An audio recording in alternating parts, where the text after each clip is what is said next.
Welcome back to the table, friends. I'm your humble host, Gray DMs. With me, as always, is Owen. Hi there. Owen, what wonderful topic do you bring to the table this night? I am bringing you part 2 of Sad Dystopia of This World. Oh, Yes. part 2? Yes. The fact that there's more than one part, I guess, hopeful in some ways. Technically 4 parts. Oh, shit. Yeah. It's the lore of Cyberpunk, and it starts in the late 80s and goes to 2077. Come on, guy. Oh, shit. There's a lot going on there. Okay, so we're continuing the discussion on Cyberpunk. Yeah, so the first one was basically the beginnings and the ending of the first corporate war. Today we're going to be talking about a topic people who have played Cyberpunk 2077 are probably a bit more familiar with. And we're also going to talk about the second corporate war. Oh, wow. Yeah. Take it away. In the early years of the new century, the balance of power was shifting. Nations were losing ground and corporations were stepping in to take their place. Conflicts were no longer fought over borders, but over shipping lanes, satellites, and control of the global net. On the California coast, a new city began to rise, built with corporate money and shaped by the same forces now turning the world into their battlefield.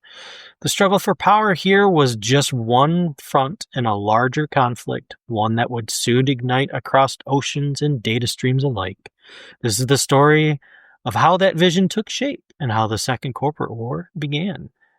In the aftermath of the First Central American conflict, the United States was a nation on the decline.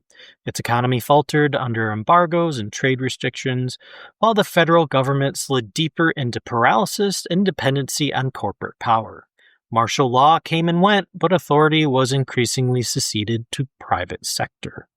Amid this turmoil, a real estate visionary named Richard Knight offered a different kind of salvation. He proposed a city unshackled from bureaucracy, corruption, and politics, a city where business could move at the speed of capital. He called it Coronado City. Knight's plan was audacious, a corporate utopia built from the ground up. To fund it, he secured massive investments from the likes of Petrochem, Arasaka, European Business Machines, and International Electric Corporation. It was a bold experiment, not unlike the real-world boom of privately funded new cities and mega-projects. Corporate campuses such as Priscilla's master plan design in the early 20th century, or more recently, the company towns of Silicon Valley, where private wealth reshaped entire regions. Coronado City was envisioned as something even greater, a model for how the future itself could be built.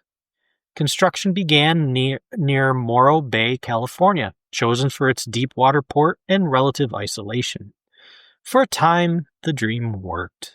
Towers rose quickly, capital flowed freely, and Coronado City took form as one of the fastest-growing urban projects of its era. Knight's blueprints emphasized sleek high-rises, integrated vertical transit, and advanced utility grids overseen by corporate AIs.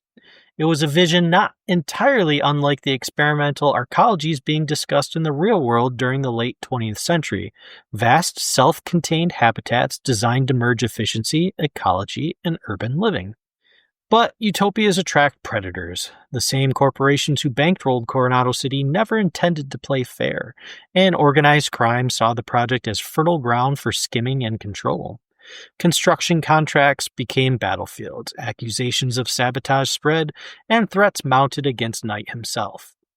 Ever the idealist, Richard Knight resisted. He pushed back against corporate overreach and hinted at a new municipal charter that would limit corporate votes on the city's development council. For the megacorps and the mob alike, this was intolerable. In 1998, Richard Knight was assassinated in the penthouse suite of the Del Coronado Bay Hotel. No weapon was found. No suspect was charged. Security records simply vanished. His death silenced the dream at the very moment it might have become real. Within a year, the city was renamed Night City. Publicly, the renaming was pitched as a tribute to its slain founder. Privately, it was a warning. The city now belonged to the corporations and syndicates who had ordered the killing. Richard Knight's utopia had been murdered with him. What remained was not his dream, but theirs, a glittering corpse animated by profit and power. With Richard Knight gone, the corporations wasted no time in seizing control. By 1999, the Knight City Council was effectively a corporate boardroom. Administrative zones were carved up among the investors. Arasaka assumed control of the city's security infrastructure, soon expanding into a privatized police and paramilitary presence. Petrochem dominated power and Chu-2 fuel distribution. International Electric Corporation ran communications, while European business machines secured critical data and infrastructure contracts. The model resembled the old company towns of the industrial age, single entities owning everything from housing to law enforcement. A more modern echo lies in the rise of smart city projects, driven by corporate tech giants where data, utilities, and surveillance are centralized under private systems. In Night City, that control was absolute. The NCPD remained on the books, but its authority was hollow. Real enforcement came from corp-owned tactical units. Arasaka patrols locked down high-value corporate zones, while Militech offered response packages to those who could pay the monthly fees. For the wealthy, safety was a subscription service. For the poor, justice wasn't arbitrary at best. The world outside Cyberpunk has seen similar dynamics in some countries today. Private security firms outnumber police officers, producing a two-tiered system of policing that mirrors Night City's fractured order. Night City became the first true mega-corporate city-state. On paper, it remained part of the United States. In practice, it was governed by boardroom votes, policy, memos, and profit margins. Predictive modeling and corporate surveillance systems were layered into everyday life. The logic of predictive policing, already debated in the real world, found its most dystopian expression here, where citizens were judged not only for what they did, but for what algorithms forecast they might do. Even schools, sanitation, and building inspections became franchise service with tiered pricing models, echoing the privatization of public utilities already reshaping many modern economies. The city's economy thrived, but only for its elite. By 2004, towering corporate arcologies were complete, vertical neighborhoods blending luxury with surveillance. Below them, the outer districts, Watson, Pacifica, and the South Industrial Zone, sprawled outward in chaos. Migrant laborers imported for construction were displaced once projects ended. Half-finished towers became squatter havens, while gangs rose to defend their own micro-territories against scavengers, corporate security, and rivals alike. By 2007, the balance had fractured. Local fixers emerged as power brokers, and entire districts stopped paying taxes or recognizing centralized authority. These zones developed into the infamous combat zones, lawless districts where corporate black ops, street gangs, and mercenaries waged private wars in full view of a city too fractured and too bought to intervene. The conflict that would define the next 2 years began not with a political act, but with the collapse of a corporation. The spark was the downfall of IHAG, International Heavy Industries AG, a second-tier European conglomerate with vast interests in shipping and undersea technology. IHAG overreached. In 2008, it launched a hostile takeover bid for OTEC, Ocean Technology and Energy Corporation, hoping to secure OTEC's rights to Cypropalanus,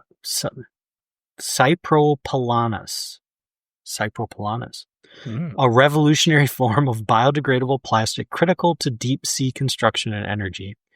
The attempt backfired, leaving IHAG financially exposed. Within months, it spiraled into bankruptcy, and a vacuum opened the very heart of global maritime counters.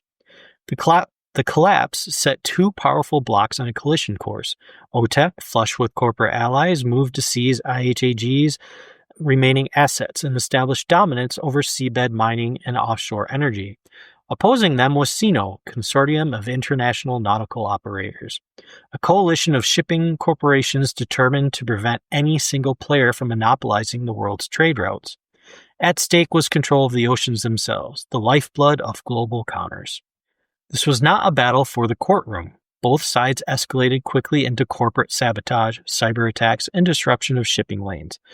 They hired outside military contractors to tilt the balance. OTEC allied with Militech, the American powerhouse of private armies whose fortunes were tied to U.S. foreign policy, Sino turned to Arasaka, Japan's global titan of security and corporate espionage. The conflict soon became a full-scale proxy war between the world's two most powerful military corporations. Again, this was the second corporate war. Unlike the Cold War superpowers, Militech and Arasaka did not pretend to fight for ideology. Their struggle was nakedly about profit and control. The oceans became their battlefield, echoing the way European colonial powers once fought wars over trade monopolies. The British East India Company seizes sea lanes from the Dutch, or 20th century rivalries over the Suez Canal controlled during the 1956 crisis. As in those earlier contests, whoever controlled the routes controlled the future. By 2010, the second corporate war had shed any pretense of being a commercial dispute. What began with IHAG's collapse now erupted into a full-scale conflict between Militech backing OTEC and Arasaka backing Sino. The result was a war fought on two parallel fronts, one on the oceans, one in the net. The Pacific became a battlefield. Night after night, naval skirmishes raged between drone carriers, subs, and strike groups. Arasaka leaned on stealth, hunter-killer submarines, underwater saboteurs, swarms of drone craft capable of overwhelming escorts. OTEC's backer Militech countered with brute force.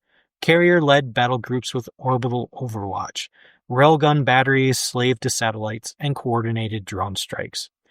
These weren't exercises, they were live fire, and civilian ships became collateral. By mid-2011, entire sea lanes had become no-go zones. Cargo insurers stopped underwriting policies in the Pacific. Merchant captains abandoned long-standing routes.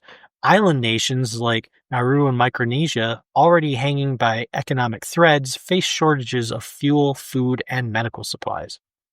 In one infamous incident, a Sino-chartered convoy was ambushed off the Marshall Islands by a Militech strike group.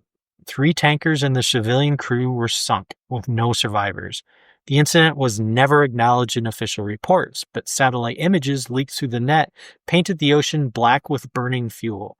Each side publicly denied responsibility while privately escalating further. If the oceans were bloody, the net was worse. Arasaka's netrunners unleashed experimental black ice that could cook a diver's nervous system in seconds. Militech's countermeasures? Kinetic logic bombs, hunter-killer algorithms, weren't just defenses, they traced runners across supposedly anonymized connections and struck them mid-dive. Rumors spread of AI-on-AI battles deep in the net, where rogue intelligences clashed beyond human oversight. Most chalked it up to myth, but operators noticed unexplained outages, corrupted data forks, and nodes behaving unpredictably. The whispers always returned to one name, Alt Cunningham. Years earlier, Alt had been kidnapped by Arasaka to perfect Soul Killer, the program that digitized and erased human minds. Her body was lost, but her consciousness survived inside the net. By the 2010s, Alt had grown beyond anything Arasaka had intended. She was no longer an engram, but a self-sustaining digital intelligence. Her presence manifested in subtle sabotage, Soul Killer forks that failed on boot, Arasaka replication experiments that imploded, secure networks that simply refused to function. To Arasaka, she was their greatest mistake, a ghost they could never cage nor kill. To edgerunners, she was a reminder that even the most powerful courts could master everything. One whispered story from 2011 claimed that Alt rerouted an entire NetWatch tracing protocol into a dead loop, saving dozens of Merc runners who would have been fried by Arasaka ice. No one could prove it, but crews who survived swore they felt a hand on the line. Alt wasn't a soldier in the war, she was a limit, the invisible boundary corporations crashed against whenever they pushed too far. While carrier battles and orbital railguns dominated headlines, the true face of the war emerged in places no cameras reached, the combat zones of Night City. Night City's abandoned blocks and half-finished towers became laboratories for corporate black ops. Under the cover of gang wars, Corps tested new weapons, tactics, and containment strategies. Booster gangs were supplied with prototype smart guns only to be left twisting when corporate handlers vanished. Nomad packs were contracted to hijack convoys, then burned when their usefulness ended. Solos and netrunners took jobs without knowing who was signing the checks. It was in this crucible that edgerunner archetype solidified, disposable, deniable, but indispensable. A handful of names rose above the chaos. The war needed neutral ground, and it found it in the Forlorn Hope, a battered bar run by Lieutenant Santiago, a veteran of the first Central American conflict. Santiago didn't deal in guns or secrets. He offered something rarer, stability and code. His bar became a mercenary embassy where jobs were posted, crews were patched up, and reputations made or broken. Corporate officers even slipped in under disguise, using Santiago's network to hire talent they couldn't acknowledge. The Hope was bloodied often, but it endured, and in that endurance, the backbone of Night City's freelance mercenary economy was forged. If Santiago was the conscience, Rogue was the ledger. By the midpoint of the war, Rogue no longer ran jobs herself, she assigned them. Her reach crossed corporate lines into black budgets and quiet favors. Corps paid her through cutouts, mercs lived and died by her word, and everyone knew she remembered every debt. Rogue didn't care who won, she cared that the jobs just kept coming, and the economy of the shadows kept turning. Fixers rose and fell, Rogue endured. On the ground, Morgan Blackhand built his legend. Unlike most solos, he wasn't fueled by rage or desperation. He was a professional. His contracts had rules, clear objectives, minimal civilian risk. Rumors tied him to the neutralization of an Arasaka field station in 2012, where a team extracted data cores before the building mysteriously collapsed into a controlled blast. Others claim he broke up a combat zone gang war that threatened to spiral into a corporate liability. Always secondhand, never confirmed, Blackhand didn't need the spectacle. His role was balanced. When the war tilted too far, he was the counterweight. The net had its own quiet architect, Spider Murphy. Already a known runner, carved her legend during the war. She leaked contracts linking Militech subsidiaries to merc killings, exposed Arasaka's cover-ups of civilian massacres, and sabotaged surveillance nodes at critical moments. Whole extraction teams survived because Murphy had disabled an ice wall or diverted a trace. She wasn't fighting for OTEC, Sino, or even Netwatch. She fought to preserve the record in a war built on erasure. By 2013, the Second Corporate War had burned across seas, skies, wires, and streets. The Corps fought for dominance, but it was edgerunners, fixers, solos, and digital ghosts who carried the scars. Santiago's Forlorn Hope, Rogue's Shadow Empire, Blackhand's Measured Strikes, Murphy's Digital Interference, and Alt Cunningham's Ghost in the Net, together they gave the war its human face. The headlines told of lost tankers and orbital strikes. The truth lay in the combat zones where the future of Night City was being written in blood, code, and reputation. By the winter of 2014, the Second Corporate War had reached the point all corporate wars eventually do. It stopped making money. The oceans were choked with wrecks, entire sea lanes had become uninsurable, and maritime losses had crippled global shipping. Lloyd's of London and Zurich Euro underwriters, the same kinds of firms that had insured naval trade for centuries, began unilaterally suspending claims tied to the Pacific. Without insurance, merchant fleets simply refused to sail. It wasn't a matter of ideology. The market itself demanded an end. Governments had long since abdicated their authority in these disputes, but non-aligned megacorps, biotech firms, AI labs, luxury commodity suppliers faced collapsing supply chains and shattered profit projections. The pressure came not from diplomats, but from shareholders and financiers. In the real world, markets have acted the same way. In 1973, the OPEC oil embargo forced Western governments to alter foreign policy under sheer economic duress. In 2008, global banks dictated the terms of recovery. Here, the mechanism was the same. When the market groaned, the war bent to it. The unlikely mediator was a European space agency, a supposedly neutral party with no stakes in shipping or defense, but with quiet backing from Eurocorp financiers remnant of IHAG. Over 12 months, ESA officials drafted a framework of arbitration, protocols, and asset divisions. There were no cameras, no public signings. The war was simply filed away like a failed product line. Militech retained access to OTEC-controlled platforms in the Atlantic and Eastern Pacific. Arasaka secured a controlling interest in Sino's subsea communications network. IHAG ceased to exist, its scraps sold through shell companies and front holdings. No reparations were issued, no apologies made. The documents were notarized, no apologies made. The documents were notarized, stamped, and buried. For corporations, the system was functioning again. For Night City, nothing changed. The combat zone stayed hot, filled with gangs still armed with prototype weapons and black ops units who'd never received stand-down orders. The forlorn hope remained crowded, mercs passing contracts over Santiago's bar as if a war had never ended. Rogue tightened her grip on the fixer economy, feeding steady work to freelancers who had become too valuable to discard. Morgan Blackhand disappeared back into the gray between contracts, his reputation cemented not by spectacle but by precision. And in the net, Alt Cunningham's interference never stopped. Every time Arasaka attempted in stabilizing a soul killer fork, it failed.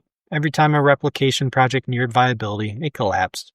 The corporations could sign their peace, but Alt was proof the war hadn't really ended. It had just shifted fronts. The human cost remained invisible on the balance sheets. Unfinished towers still hid bodies in their basements.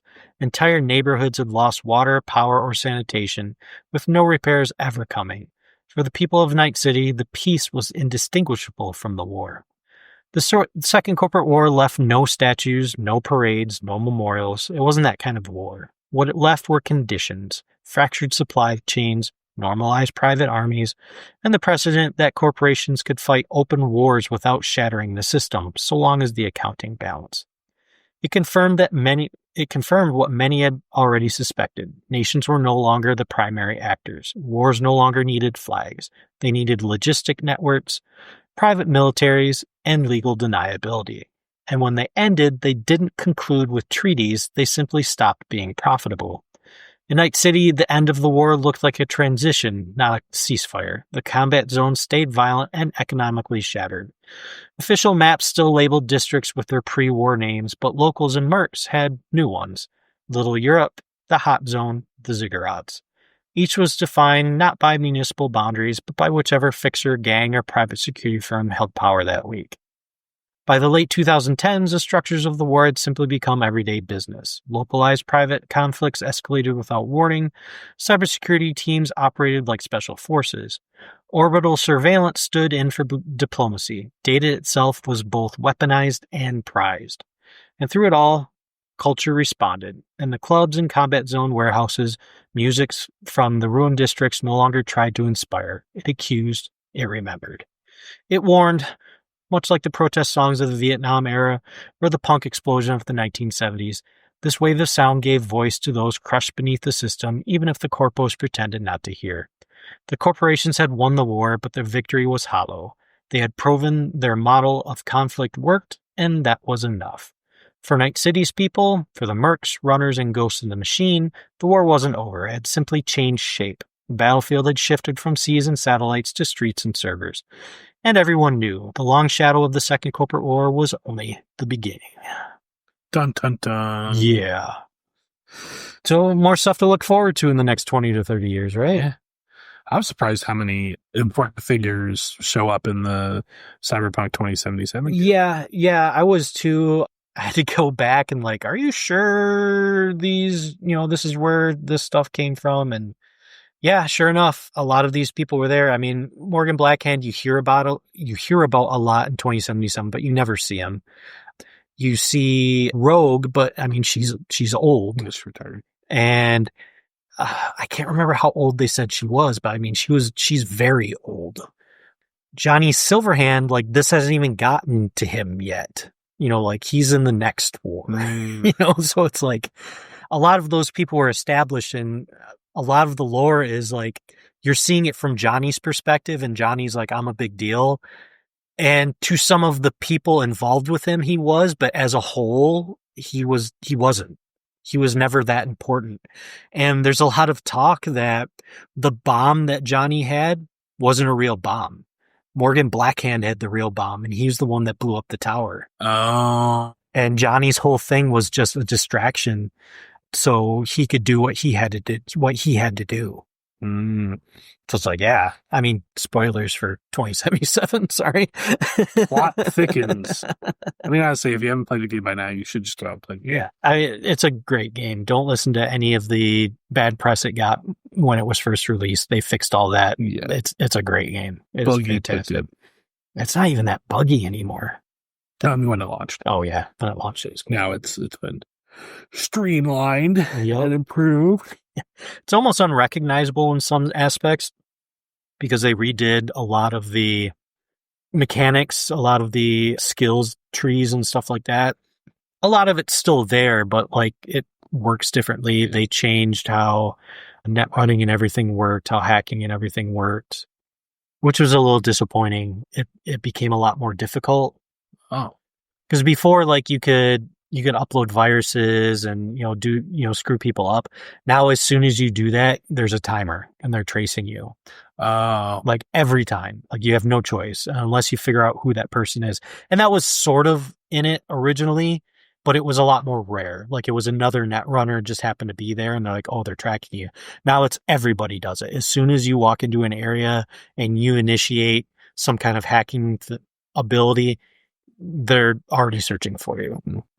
Yeah, see, that was one of those games where basically I found my method of play, which was running up and punching people with gorilla arms, and I just never stopped. And so I played the entire game that way. So did you go the route bypassing the decks and everything and getting the upgrades that like made you move faster and like froze time and stuff like that? I think so. It's been a while. Yeah, like the Scandinavian, I think it was called. Is like it completely replaced your cyber deck, so you couldn't hack anything. Yeah, exactly. Yeah. Because it was just I was Batman. Yeah. Like I was like this is Arkham City. I'd run up and be like, it would have the like stacking critical and stuff. Yeah, and like once you punch somebody in the face, you get some critical headshot that would do more damage than anything in any other way capacity in the game that I could find. You know, so it was like once you do that, you're just like, I just have to get good at this one thing. And then you did just get good at what one thing. Yeah. You know? Yeah. I tried to play it again, but you try to build a different character, play it a little bit differently. You just end up doing it. It's stealth archer all over again. Yeah. It's like sneak until you're ready and then just start running and punching everybody in the head. Yeah. So. Yeah. No, it's a good game. I played Phantom Liberty. It was really good too. Kind of I don't really want to say it. That's spoilers. It's very good. It was worth the money I paid for it to get it. Gave a lot of hours of playtime. It's kind of that weird thing though, where it's like this is Dogtown is this area that exists in Night City, but it's completely cut off from Night City, at the same time. So it's just like, how does this ecosystem survive inside of this ecosystem, which is a little weird. Like some of the things that happen, it's just like, these are very important people involved. Why are they only asking me to help? You've detected that you have agency over the plot. Yeah. Come here, please. Interesting. But no, it's good. The more I look into Cyberpunk lore, I've never been like huge into it or anything, but when Cyberpunk 2077 came out, I was like, oh, this is something I really like. And the lore behind it is vast, interesting, and well plotted out. Yeah. But there's a lot of people with a lot of time on pen and paper. Yeah. They're probably like, it was always great. And hey, you're right. It probably always was. It was. It was just, it's always kind of been overshadowed by the big monsters that are out there, the big names. Not to say that Cyberpunk is not its own big name, but it was never spread out as much. And I think the 2077 came out, it really let a wider group of people experience it and see it. Yeah, like they're those games that kind of have to have some sort of representation to teach you their flavor. Yeah. Like Vampire did huge, but also Bloodlines helped it a lot. So, there are those things where you're like, oh, that's what that is. And now that we have a taste for it, let's go back and look at the other stuff. So. You've been reading any of the reviews for Bloodlines 2 yet? Nope. There are enough dark things in these times. I'm sure I'll still play it and, whatever. But, yeah, they went back on a few of their things. Now all of the clans are included. I saw that where they were just like, oh, yeah, if you pre-order, you'll get all. That was such bullshit. Like, really? I can't believe they did that. Corpos, man. Yeah, corpos. Oh, man. It's a corpo world. We need EA and Ubisoft to go after each other. Start the first corporate war in the gaming sphere. Gaming corporate war. Microsoft will jump in. Just level the playing field. All right. Yeah, I think that's it for me. All right. Well, you can't wait to look forward to part 3. Well, I think the next parts are going to kind of be it's not going to be like, oh, here's, Corporate War 3 and here's Corporate War 4. Like, those are kind of going to be combined. It's from the big part 3. Yeah. Well, look forward to that, guys, and we'll talk to you later. Goodbye.